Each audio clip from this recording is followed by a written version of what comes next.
All right. Welcome back, fellow TFFL owners, to another weekly TFFL webcast. It is Wednesday, November 30th. We're looking ahead to week 13 TFFL action. It's our last week of the 2016 regular season. Five teams are in the playoffs, positioning and some cash payouts still up for grabs in some of those cases. One wild card spot still on the line. This is it, folks. Joining me, as always, our commissioner, skipper of the Sponge Fishermen, Chief. How you doing? Good. Hank, czar and CEO, and our technical director, czar and CEO of the K-Wheels. Welcome. Good evening, all. Happy TFFL. Good to be here. Our Marley Trophy winners, number one seed in the playoffs. Great season, K-Wheels. Yes, thank you very much. We will represent the Marley Trophy well as any owner can. And Berto, our three-time defending champs. Hey, Stick. And our special guest this week here talking specifically about the NFL draft and the implications on the TFFL draft next year. Bill Thornburg, majority owner of the Slippery Beavers. Welcome. Hola, amigos. All right. So, again, lots to talk about. We'll get started here in just a second. But as always, we're going to kick things off with TFFL trivia. Get out your pen and paper to write down your answers. So we're going to talk about Jack's Giant Killers here. Our three-time defending champions are 6-6 as we enter Week 13 action. I think they've got what we would describe as a puncher's shot at making the playoffs as our last wild card team. But if they miss the playoffs, it will snap a 7-season streak of making the playoffs, winning the Pac Bowl 5 times during that stretch, by the way. Pretty Yes. So here's my question, a two-part question, 2 points up for grabs. Name the TFFL team with the record for the most consecutive seasons making the playoffs. And tell me how many seasons they've done it. Or did it. They're not consecutive as in now, at all time. All time. Okay. All time. I mean, I think the Giant Killers have the current long streak of 7 seasons. Maybe that is the all-time record. All right, Hank, let's get a quick look at the standings. I think most of us know where they are, but just tee us up for our discussion to follow here. 12 weeks Yes, out. as I was asked by Stick, briefly, the TFFL picture. Here's the North. K-Wheels looking really good right up top, right where they should be. NoCo West. NoCo West has got a bit of a battle going on. Both of those teams, the Lizards and Aliens, are in the playoffs. But we're going to see about this week if we can get some movement. And then we got still in the running, we got the Killers and the Fats, who both can sneak in. One of those teams is going to make it because, as we can see in the South, it's a lot cleaner. The Devils win the East. The Hams win the West. They're going to play this weekend for the title. Everybody else, out. That's it. Nice work. Yeah, I tried to run some scenarios where the Fats might make the playoffs in a 3-way top, and as Chief noted, that doesn't work out in the Boba Fett's favor. The Mongols and the Beavers, even getting to 7-6 isn't going to do it. Yeah. The Fats had I don't want to say good fortune, maybe the good foresight to beat all those teams they're in that mix with head-to-head. So they are undefeated in that cluster of teams. So, yeah, in any permutation, they're going to win a tiebreaker. Yeah, in fact, I may have just misstated it. So at 6 and 7, the Fats and the Mongols would be. Yeah, it's the Fats that would get in that scenario. Assuming the Giant Killers lose. Correct. Yeah. Correct. All right, so let's get right to it. We want to talk about the big games on tap this weekend. Chief, why don't you tee up a few of them and tell us about. There are actually some bye week issues this week. Obviously some injuries. Matchup problems that you can tee up for us, and we'll talk about some of these games. All right. Well, let's start with the game that is going to decide the Southern Conference. Dirt Devils, the Hams. And right now the Hams are listed as a 19-point favorite. There are teams with byes, and they are Cleveland and Tennessee. Cleveland's really not going to affect anybody.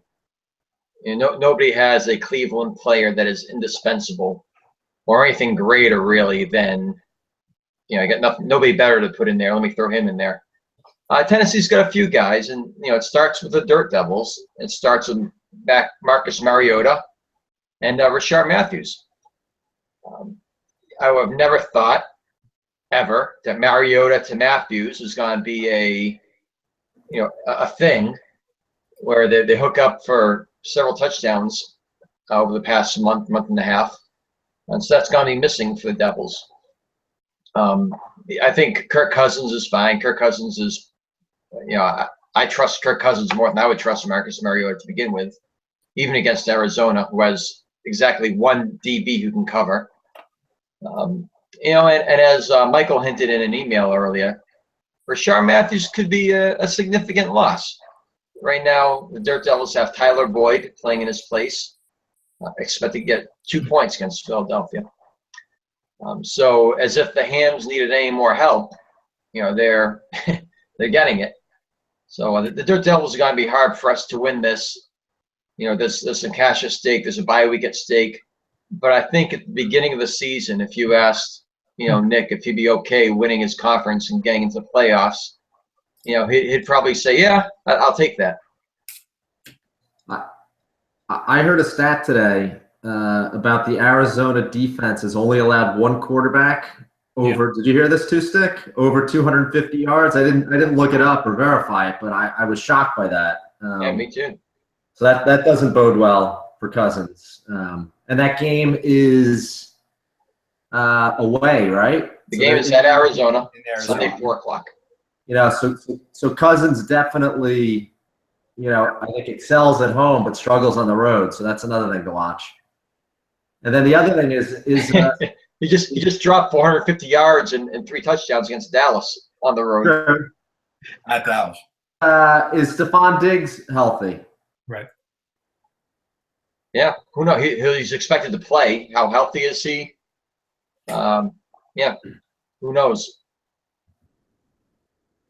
I was saying to Hank this week, when you look at Sam Bradford's stats week by week, 31 of 37, the completion rate, his accuracy is fine. They're throwing the ball a lot, but it's for 6 yards a pop, 7 yards a pop.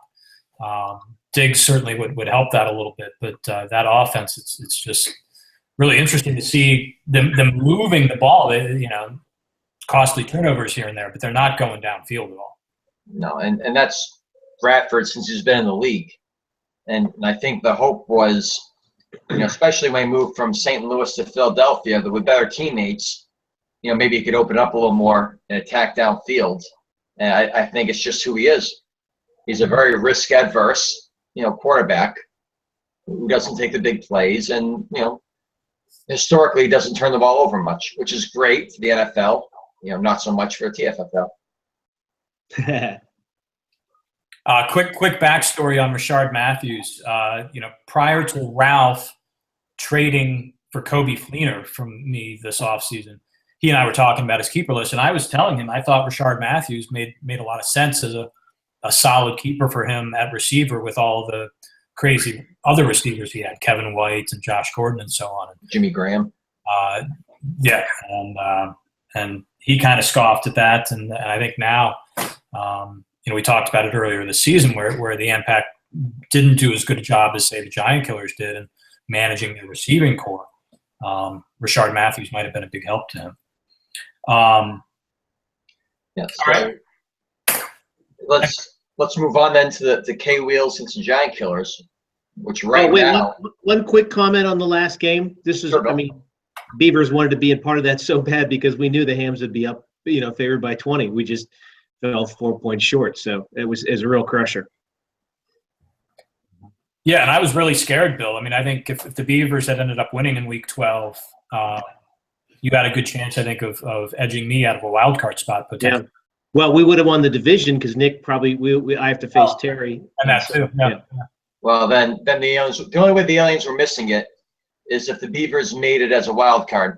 Right. Which we wouldn't have done because we lost a lot of the tiebreakers. If they got to 7 wins, but Nick still won the division, what was going to happen there? That was the only solace I took out of that game too. Missing by that field goal was that the Beavers didn't win. But yeah. A lot of shoulda, coulda, wouldas.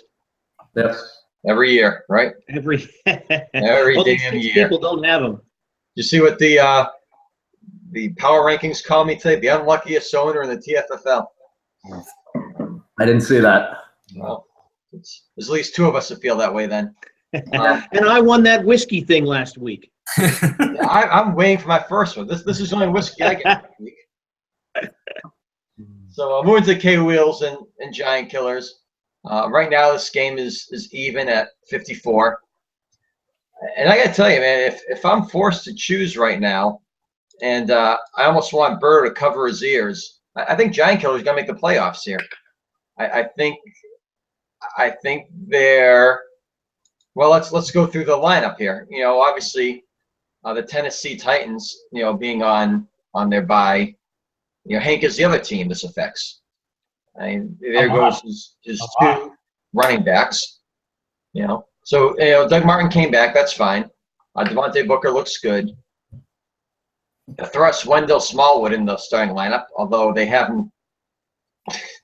They have him with a lot of points. They have him the highest scoring running back in the game. So yeah, I don't know. And certainly Julio Jones and Marvin. You know, they're not going to necessarily lose because they're missing these guys, but it does open things up for Birdo if they get, you know, good performances from the likes of Hill and Rawls, who have been a little quiet as of late.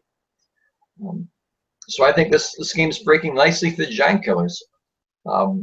You know, win and a Boba Fett's loss, which we'll get to in a minute. I think that's probably the most likely path.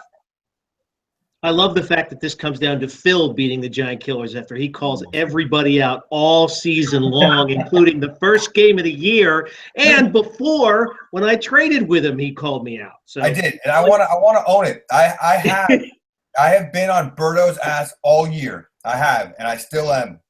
We have to knock him out. He has won this thing 3 years in a row. There's no more we, it's you. This is almost like Phil's Pac Bowl. Knocking Did you hear the stat at the beginning of the show? He's won 5 of the last 7. He's won 3 in a row. It's up to you. It's not me. Own it. Own it. It's up to the K-Wheels now. I'm knocking him out, Birdo. You're going down this weekend. You're done. It's over. Enjoy it. Look at the Pac Bowl. Shine it up because it's coming to somewhere else. Look, I was really, after that 50-yard field goal, I gave myself I was like, oh, man, I'm going to tie this game. I actually thought I could tie it. And then the Packers just held on to that ball. That was, what, a 9-minute drive, Bill? Mm-hmm. Yep. Crushing. So after that game, I gave myself about 15 minutes to be pissed off. And then I said, you know what? I've had a pretty good run. Shit happens. I thought about the 2013 run and the Pac Bowl, the greatest TFL game ever played. Beaten Phil, Harry Douglas. Hey, it's not until it's in the Hall of Fame. I went back and reread the archives on that, and then I also remembered the game before that was the game against another panelist, against the Sponge, and that was the law firm, right, Chief? Oh yeah, he got hurt in the first quarter. That was a 1-point loss that the Sponge had on that Pac Bowl run as well. I said, you know what? Shit happens. But I thought there was no chance in hell that I was not going to at least tie the Fats. But here we are. Here we are. Hey, I think the big factor in this game might be Matt Ryan and who he throws his touchdowns to. If he's getting them all to Julio, that may bode well for the K-Wheels. You notice that most of the really dependable players in this game are going against tough defenses. There's a few. I think Brandon Marshall has the Colts, and Kenny Britt has the Patriots, and Marvin Jones has the Saints. But most of the guys, it seems like Kansas City's there against Atlanta. Buffalo's going against the other quarterback, Derek Carr. So there's this game could be fairly low scoring. The other thing too is Gronk is not in the lineup right now. Right. So you know Phil has DeMarco out, but I most likely have Gronk out, which really killed me this past week. Not to say that the guy would have had in. I would have had Braden.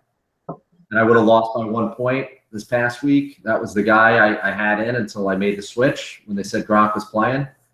But no Gronk this week, definitely that's going to hurt again. But we'll see. As good as your team has been, all the great players you've had, I think Gronk has been the big difference maker over the years for you. And when he's out of your lineup, yeah, you're a different team. Yeah. Is Matt Ryan locked in as your quarterback? Yeah, he is. Really?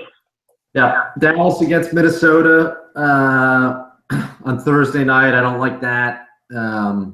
Ryan's locked in at this point. I'm not questioning it. I just know if I were in your shoes, I'd be going back and forth between all three of them, just finding some reason to go back and forth between all three of them all week long.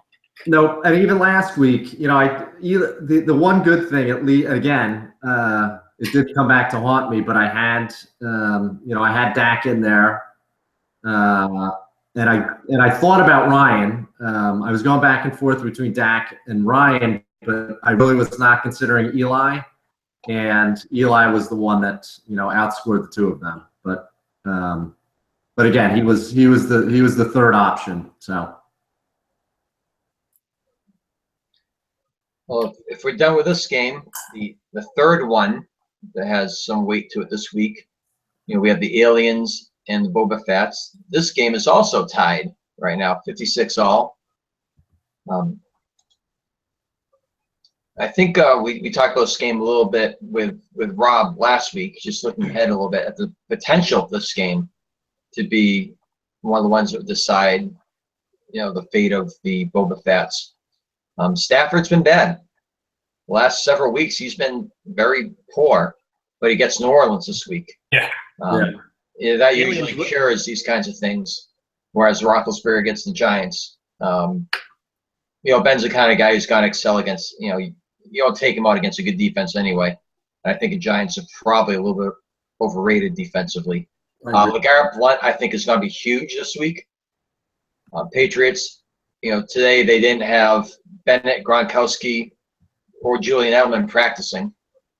I think this is going to be a heavy LeGarrette Blount type of game.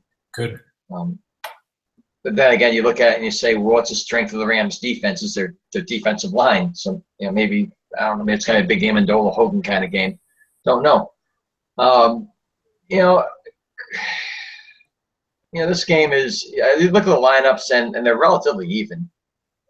Crabtree has the potential to have a huge game here. We don't know what we're going to get from Sammy Watkins. Emmanuel Sanders had his best game of the year last year. This game really is sort of unpredictable. I think that, I just said that I thought the most likely course was Boba Fett's lose and the Giant Killers win. But looking at these lineups now, and I think that Stafford versus New Orleans has a potential to be the great equalizer with everything else. I'll stop there. I'll let you guys talk about, but that could throw the game. I would say Stafford's more than an equalizer. I think he could be the difference. I mean, if you look at what New Orleans, does or doesn't do on offense, I mean, they just score points and they're going to need to throw. And Detroit's shown they could. I don't know if I think the Steelers are going to be in a lower scoring game than what we assume. I mean, the Giants don't run the ball very well. Steelers are going to pressure Eli. I think the Steelers are going to get up early, and that's going to be it for that. That's my local opinion, but I would think Stafford could go off. I mean, the Fats have before this past week had 3 weeks in a row in the 30s, right? So I don't know. Well, I'm saying it's going to be low scoring. I think that the difference in that low scoring could be Stafford being the only guy who gets above average points. I mean, look, the Saints just gave up a big day to Jared Goff. Yeah. I don't think it's rostered by a TFFL franchise. That's how well he's thought of. And he has, almost 300 yards and 3 TDs in his second career start. There's a reason why Marvin Jones and Golden Tate make great starts this week too. That defense is that bad. True. Stafford's going to do just fine, but I think you guys are underselling Pittsburgh. Pittsburgh has been scoring a lot of points. So have the Giants, if you haven't noticed. I know Thornburg is loving the Pittsburgh defense and their ability to shut things down. No. That game could easily be in the high 30s. I am not saying the Steelers' defense is good. I'm saying the Giants' offense is weak. I totally disagree. They have Odell Beckham and Sterling Shepard and Victor Cruz, and I mean and Rashard Jennings has been running fine, and Paul Perkins has been playing. I don't know, man. It could come down to whether Shane Vereen gets activated in time for the game or not. He's not. He's out until next week. I see Sammy Watkins in there for the Aliens. I don't know if I like that. I think I like Moncrief in there. Do a refresh. I actually just put Moncrief in. They're both there. Okay. Allen Robinson on the pine. And I put Allen Robinson on the pine. Not a bad call. I may change my mind on that too. I've got some options, but 4 or 5 times before the start of the game. Blake Bortles is just ruining Allen Robinson. And Alan Hearns, by the way. Jacksonville's horrible. Marquise Lee is the best option there right now. Yep. Robinson scores touchdowns, but didn't last week and has not been getting many yards. All right, any other games we should be talking about? The Lizards game has a little bit of importance if they lose that game to Ralph.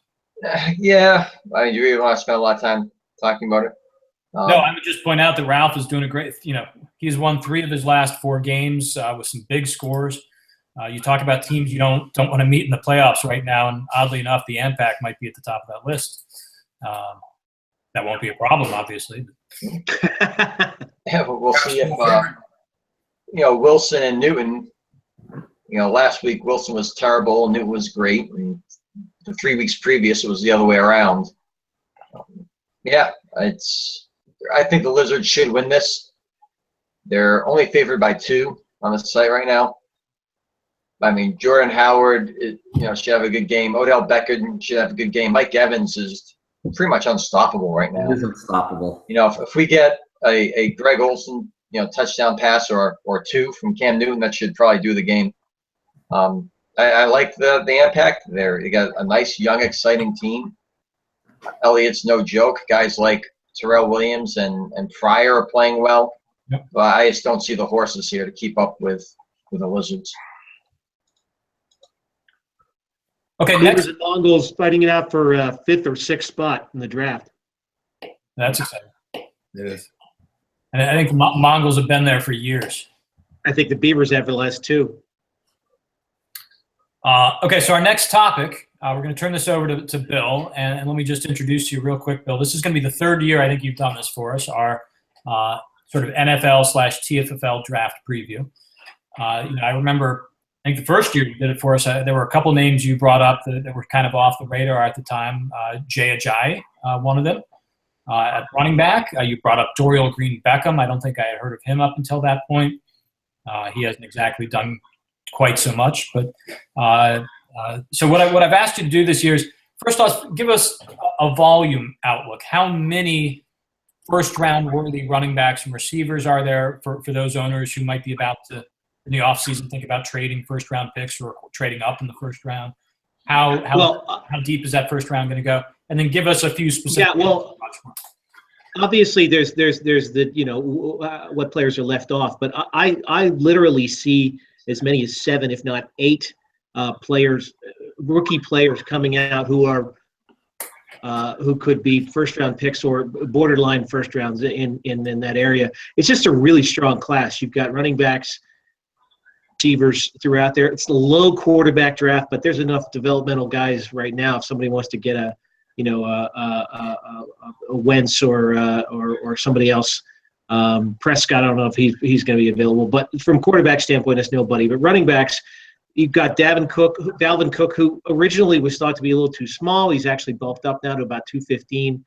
Really quick, really fast. The whole full 5 tools or 8 tools or how many tools there are in football, and has played well in a quote pro style offense. Then there's Leonard Fournette. I mean, these 2 guys are 1 and 1A. Somebody's going to choose him over the other. The guy who has number 1 pick is actually going to have a dilemma. I mean, it's going to end up where somebody falls and what team he falls and what opportunities he has. But those 2 guys are obviously, I think, 1 and 2 hands down. Then you get into guys who are only number twos or the third or fourth guy down the list just because the other two are so strong. Nick Chubb, we all remember how awesome he was 2 years ago, and then tore up his knee. He's now back to full strength. He's fantastic. These guys are all like 215, over 5'11". Christian McCaffrey is one of those guys in the Swiss Army knife. If you want to have a guy, not just like a slash, but a guy who might actually be classified a wide receiver. When we all liked, what Green Bay was doing, but McCaffrey could actually be classified as a wide receiver and move to run and do running back things. But he's really dynamic. So that's 4 or 5 running backs, or 4 running backs right there. Plus, then you add the guy from Texas who just came out, Donta Freeman, who's a bruiser. But has rushed for 2,000 yards on a bad Texas squad. So you got some real talent coming in there, and then you get into the wide receivers, and you've got Mike Williams out of Clemson. Hey, Bill. Bill, just on the running backs, so TFFL level talent, first round running backs, which we didn't have, beyond Elliott Henry in this draft. I mean, I've looked at mock drafts where they're talking about 7 guys in the NFL draft, running backs, going in the first 2 rounds, right? Well, I would think that's a little high, but yes, it does bode for the talent level there. I'm only giving you the cream of the crop there. Yeah. And we haven't even gotten into the wide receivers. So, you definitely look. Go ahead. Sorry, Stick. Bill, one quick question on running backs before you. This kid from Pitt. Connor, he's more of a thumper, a one-cut guy. I think he's sort of a poor man's LeGarrette Blount. But somebody's going to take him because the story's fantastic, and he'll give you everything he's got all the time. I've seen him play. There's nobody who drives harder up the middle, can barrel guys over, take on middle linebackers, guards. He'll take them on, and he's got probably 4.55 speed. So he's not bereft of any outside talent. I just wouldn't want to give him a pitch or anything like that. And I think he caught 23 balls this year, so he's good at the backfield. I mean, I only get that just because I'm local. I don't pay attention to Pitt or anything. All right, tell us about receivers. Well, wide receivers, obviously Mike Williams leads the class from Clemson, but it's a long class, and it's very questionable as to where you go after that. I mean, of the other guys, whether they don't match up. This guy, Juju Smith-Schuster out of Southern Cal, was a huge recruit. He's a little bit of a beanpole, but he catches everything and has just ridiculous speed. Then you got these kind of guys like this Corey Davis out of Western Michigan. That was the Michigan team that I was referencing to. There's, Western Michigan. I think they're like 12-0 or something like that right now, and they've shown that they can run a good offense. After that, once you get to like 7 or 8, then you start to get into guys that I like this guy, or this guy falls into the right spot. You've got like.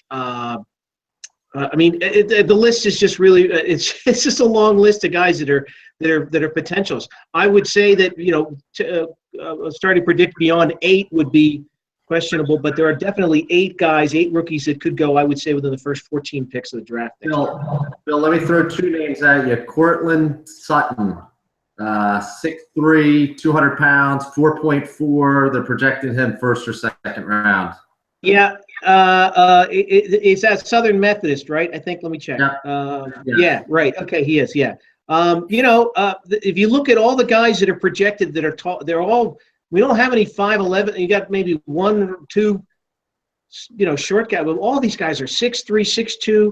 They're big. They're strong. I don't think they're any tight ends, but they're just a lot of wide receivers out. It's going to come down to, and one thing the Beavers learned this year, it's going to come down to, does a wide receiver fall to a team with a quarterback? We got stuck, with the Beavers did with Denver's quarterback situation, obviously the Bears situation, and Alshon did his own damage to himself. And then the Eagles, while Wentz looks like he can do something, Jordan Matthews wasn't his favorite target. So we just got locked into guys who were projected to be good. So the landing spot is so important. I think more important for a wide receiver than it is for running back. Because the running back's talent will come through. A wide receiver has to have opportunities. Bill, are any of these receivers A.J. Green, Dez Bryant? I think, Watkins and Mike Williams out of Clemson and possibly the kid out of Southern Cal, Juju Smith-Schuster. I keep pronouncing that name wrong. Those are the two guys who might be, Julio Jones type guys. But that'll take an evaluation process, and we'll see that when the combine comes in May. And obviously, we'll have a pre-draft analysis of those people once we get more. Hopefully, Mike Williams isn't like Mike Williams. Yes, or Mike Williams. Hey, Bill, very important. How good's this guy out of Syracuse, the transfer they got? Syracuse transfer. I heard he could be a first rounder. He's going to be up there. The guy just put a five touchdowns against Pitt. Yeah. See, well, there was 130 points scored in that game. Everybody scored 5 touchdowns. He's had a monster year. I'll tell you what. I saw him live against Notre Dame. He looked awesome. I didn't know what the scouting community's opinion of him was, though. The scouting is shallow right now, other than the people who they knew about ahead of time. So I'm sure we'll have more data as soon as you give me his name. Here it is. Amba Etatawo. Oh, Amba Etatawo. The hyphenated Nigerian name. I don't know. Hey, did you see Laurente Carew got a touchdown the other day? He was one of my favorite guys. Hey, here are Amba Etatawo's stats on the year. 94 catches, 1,482 yards, 14 touchdowns. Those are good numbers, especially when you lose by 17 when you score 60. Well, you got half of those stats in that one game, I think. Yeah. Touchdowns. All right, Bill, awesome job. Thank you very much. Glad to be here. Glad to be the expert on said issues. All right, so it's been a few weeks since we dug into the TFFL mailbag, and the mail's been piling up. So I thought we'd pull out a letter or two and give it a read. Hold on one second. Let's just from a little boy named Joey in Kansas City. He writes, More coming. All right. Let's just reach in here. All right. Can you tell my daddy to come home? This is from Johnny from Jersey. Awesome. Nice. Johnny from Jersey writes, Hot dog, Johnny? Hot dog. Dear TFFL Media, first-time writer, long-time listener. Thanks for another great season of TFFL webcasts. Do you ever award prizes for guests who deliver spot-on TFFL forecasts during their appearance on the webcast? If you go back to the 2016 preseason webcast, you'll see 2 phenomenal predictions by me regarding Christine Michael as the most overrated player heading into the TFFL draft, and the Killers as no more than a borderline playoff team this season. Ooh. I hope my letter gets pulled from the TFFL mailbag tonight. Keep up the good work.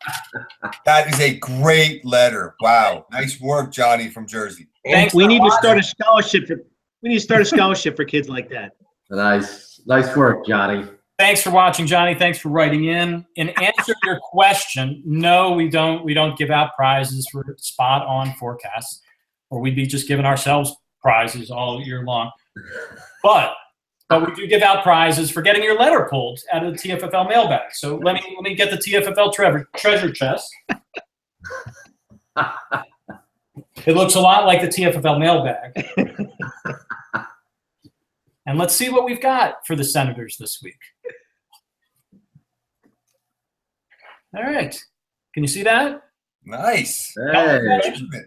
Kelvin Benjamin coming the Senators' way. Well done. Thank you, Johnny from Jersey. All right. Great. One more roundtable topic of discussion. I wanted to talk about quarterbacks a little bit. This is not really a playoff theme per se. I want to get all that up front, but let's talk about maybe a longer term issue. We talk every year about the supply and demand with quarterbacks. We of course had a lot of talk about that leading up to all the trades right before the keeper deadline this year. Unless you're a top tier quarterback, you're going to fall in the TFFL draft. We I think saw 1 quarterback taken in the first 2 rounds this year. That's pretty typical. A lot of quarterbacks going 5th, 6th, 7th round and later. Rookie quarterbacks in particular tend to fall. They get written off because They're not going to produce right away. Most of them have early struggles or don't even play, like Jared Goff.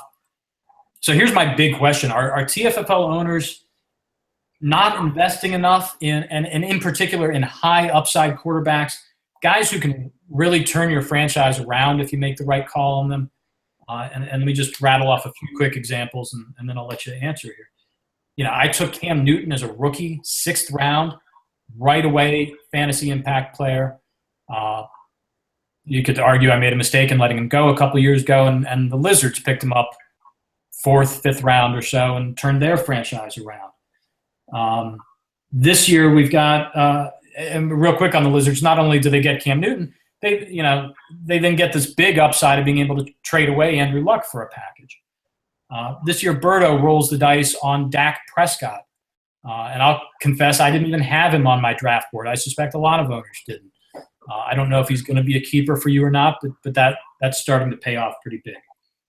Ben Roethlisberger for the Aliens this year, is a guy can score 30 points a week. He's done it 3 times this year. He's topped 20.6 times, sitting out there for the first round into the second round.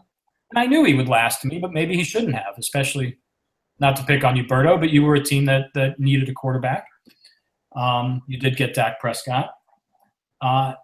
Maybe the best example of this, Hank. 3rd round, Peyton Manning, what draft was that, 4 years ago? That was 3. Overnight makes you, a Pac Bowl contender. You were struggling prior to that.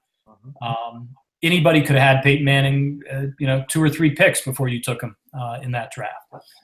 So again, with high upside quarterbacks in particular, I do sense that owners maybe aren't rolling the dice on them early enough because they really can change your fortunes in a way that even a great running back find or a receiver isn't going to do. I didn't take Derek Carr until the 3rd round this year either. So it is.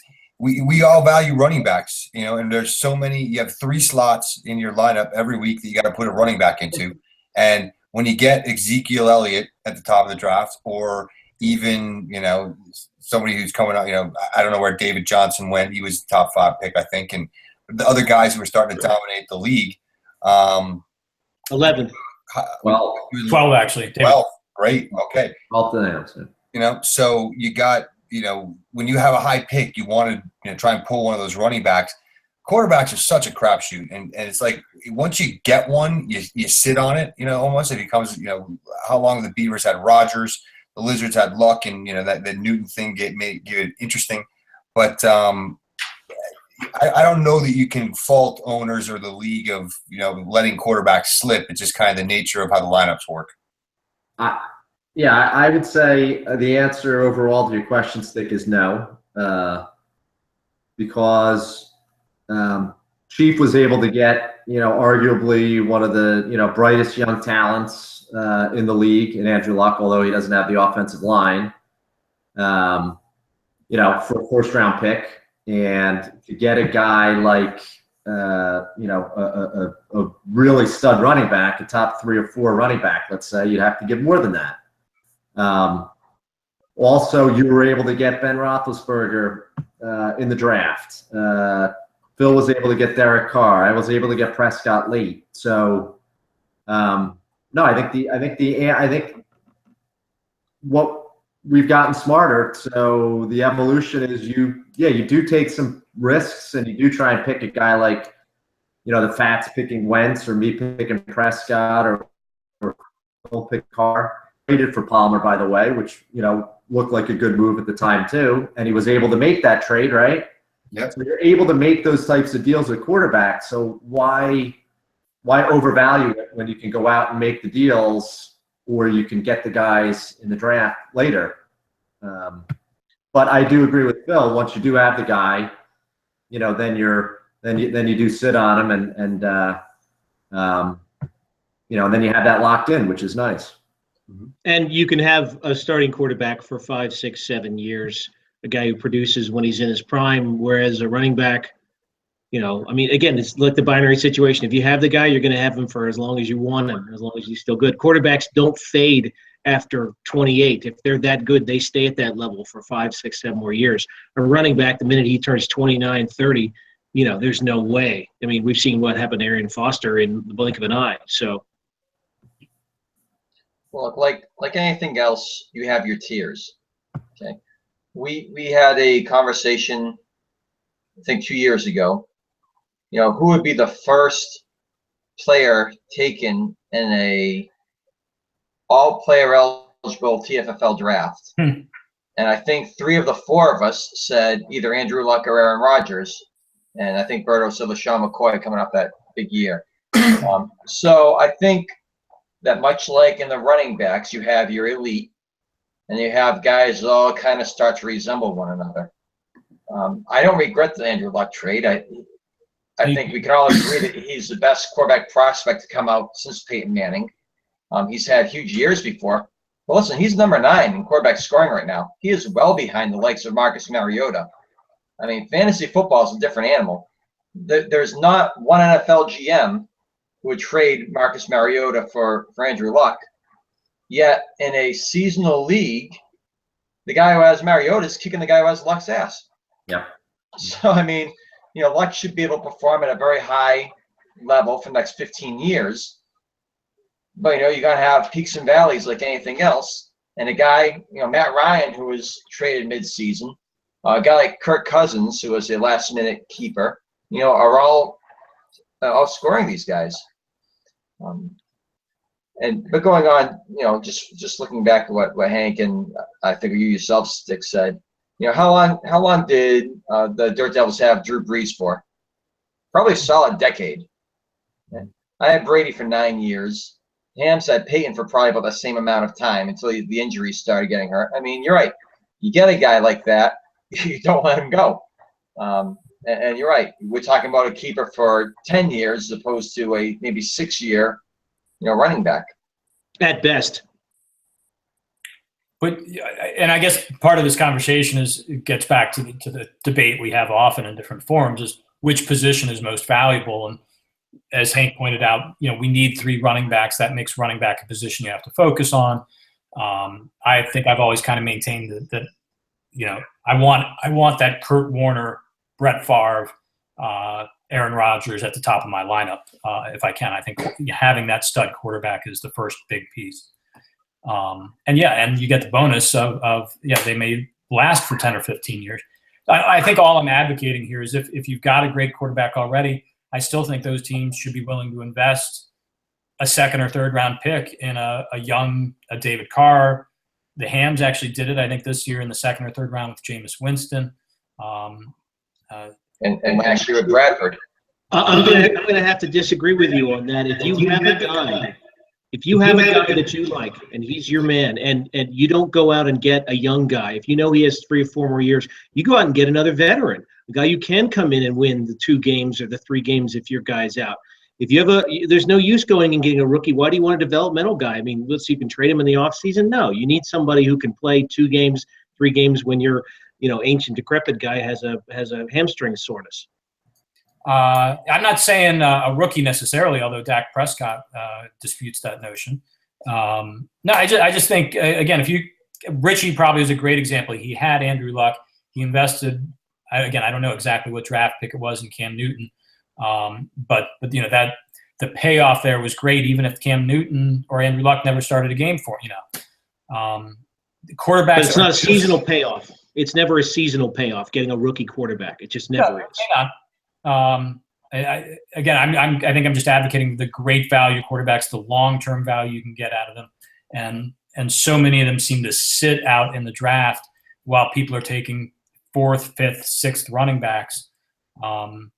They may be better off investing a little earlier in quarterbacks going forward. We'll see. Okay, Bill, our last topic here before we get to our trivia answer and our wrap-up. You're our guest. I don't know that we're going to do a full eye on the Beavers segment here. We've had you on many times before and asked you many tough questions. But Berto, did you have any specific queries you wanted to put in front of Bill? I know I've got a couple. Just 2 things. Bill, what went wrong this year and how do you fix it next year? It's blatant that we thought that our wide receivers were good enough on their own. We had bad quarterback play on our wide receivers. We got guys just, abandoned with 47, 32, 25 yards. Demarius had a good year considering what he had, but our wide receivers were just crap. And I don't know that, there's a complete fix to everything. I do know also we screwed up our kickers. We had, Boswell for the Steelers. The Steelers went for 2 all the time. They never kicked any field goals. And we thought Aguayo would shake off his rookie problems in preseason, but he never did it eventually. But by that time, it wasn't a matter. So we're going to have to reevaluate our kicker situation, and we're going to go heavy on wide receiver. We've got 3 starting running backs right now. We're going to be, I would put our running backs right up against anybody. Wide receiver, we got Demarius, and then a bunch of bupkis. So that's going to be a severe focus on our team for the offseason. And in terms of trading, I know active, always active. No, but I was going to always say whirling. I was going to say at the deadline here, there was nothing that caught your eye, huh? I know. No, I think a couple of us had offers in front of you. Yeah. Oh, I did have offers, and there was, I got the classic, like you said the other time. We sent the link of somebody saying, "Fuck you, asshole," because you wouldn't trade or whatever. I got a couple of those. I think the problem is there has to be a way for people. Go fuck yourself. You counter offer. Yeah, go fuck yourself. There has to be a way for people to say, okay, I want to find out if you're willing to overpay for this guy without the aggressive response when you say that's not enough. Yes. But hey, listen, Rob Kelly, I got some offers for him. There were some outrageous offers for Le'Veon Bell, but you never trade anybody like that. And then it came down to a Isaiah Crowell trade that really was just mice nuts. So I decided not to do anything. And you mentioned we before, so things are good on the co-ownership front. Oh, it's actively engaged. It's always a pleasure to have someone with the character of Greg Shively on my side. Okay, all right, very good. Make the Beavers great again. Chief Phil, anything from you guys?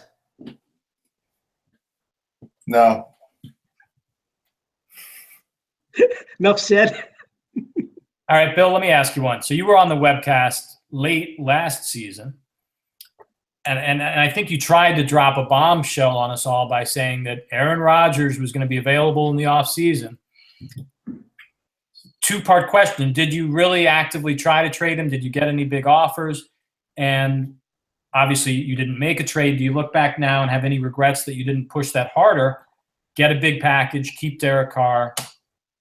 I did not pursue anything, and I did not have any suitors. Nobody approached me, at least not with anything that went farther than an initial email.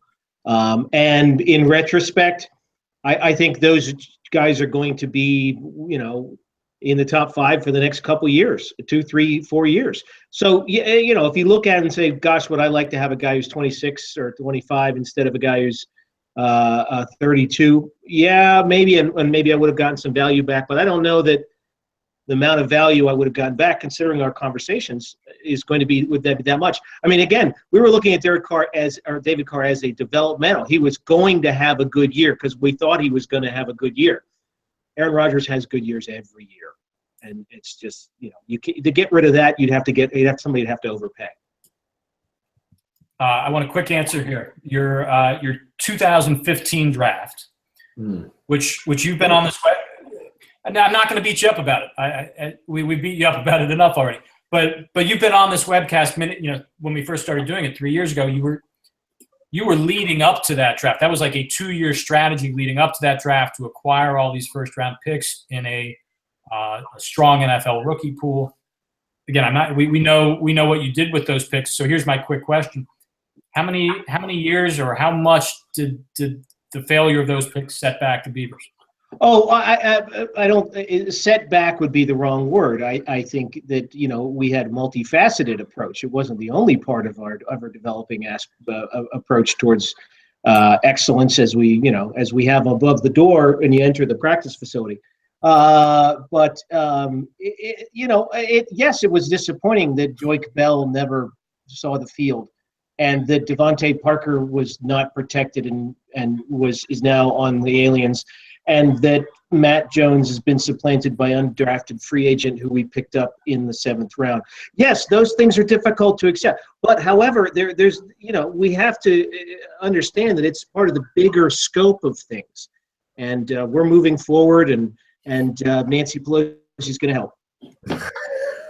What a crop of shit that was. That absolutely nothing.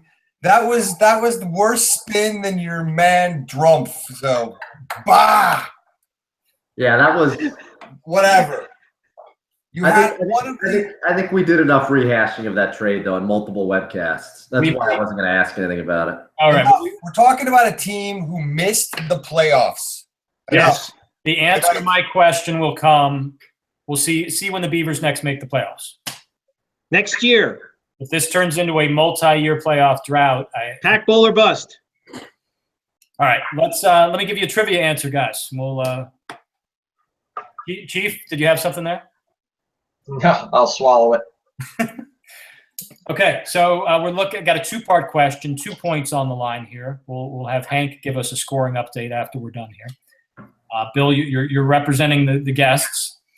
I'm looking for the franchise with the most consecutive playoff seasons in TFFL history and the number of seasons. No, I like Berto's answer there. But, so I need you all right. to pull your Hang on. I got an Uber emergency. Hold on. Sorry. Siri's not going to help with this question. Ampac with 9. Is that Chief? That's me, yeah. All right. Total guess. Bill, what do you got? 6 for the Hams.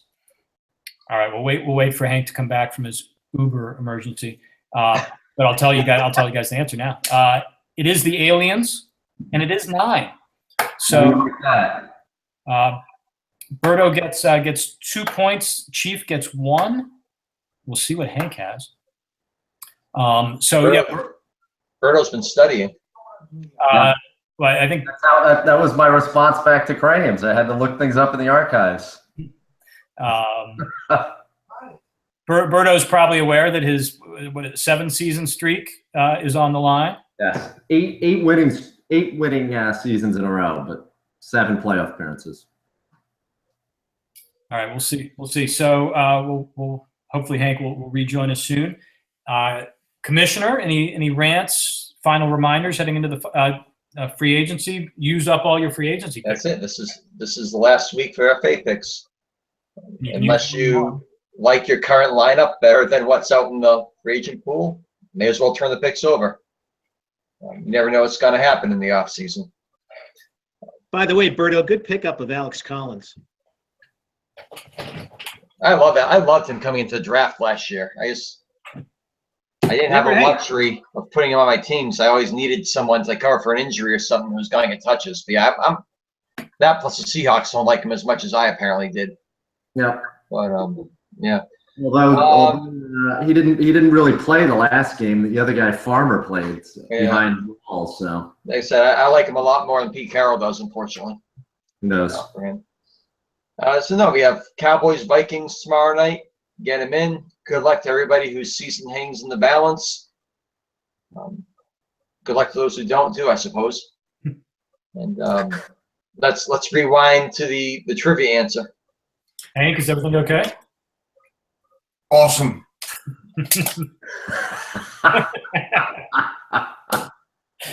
All right, what do you got? I got the Dirt Devils with 9. All right. Oh. I don't know if you heard. Popular. It's Aliens with 9. Oh, You got the 9 right. So and Chief got the 9 right. all right. So Chief and you get 1 point, and Berto gets 2. All right. Berto gets 2. You got it both, huh, Berto? All right. I don't have the scoring from the 20. Did we do webcast the 23rd? We didn't do one, did we? We did it on the 22nd. 22nd. I don't have the scoring. That was 6 for Chief, 6 for Berto, 6 for guests, 5 for Hank. That's right. Now it's all clear to me now. Good. 6665. Good. In that case, and Berto got 2 tonight. Yes. Everybody else got 1. 2, 1, 1. The guest got 0, unfortunately. Guest 0. Buckus. Chief 1. Hank 1. All right. So that's going to bring our total. Chief is going to be sitting there still leading the pack with 17 points. The guest is, let's see, 13. Not helped by Thornburgs. The guest stands at 13. Okay. Hank is going to slide in now at 10 points. And Berto, you got 2 tonight? Man, nice. All right, so Berto is now jumping into a more solid third place with 12. So again, it goes Chief leading with 17, the guest with 13, Berto with 12, and Hank pulling up the rear with 10. All right, I'll try to roll out some more multiple point questions in the weeks ahead to keep this fluid. Excellent. We need more points opportunities, especially me. Maybe someday I'll open up the archives. The better guess. Guests have done remarkably well. Also. Better guess. All right, Bill. Well, we'll have you back on. I think probably soon after the Pac Bowl. We'll do some off-season webcasts. One of the first ones. We'll have you on and do a rules outlook. Or certainly after the NFL draft. And again after, yeah. But I think the rules process usually is our first order of off-season business. So we'll let you tee that up for us pretty soon after the Pac Bowl. Everybody think about the super flex position. It's going to be one of my main pushing points.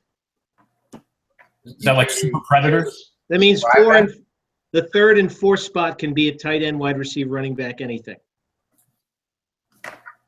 The third and fourth spot? Like 2 flex positions, actually. So you can play 4 running backs, 4 wide receivers. So you have to start 2 running backs, 2 wide receivers, then you have 2 all-out flex positions. You start a quarterback in a flex position? No.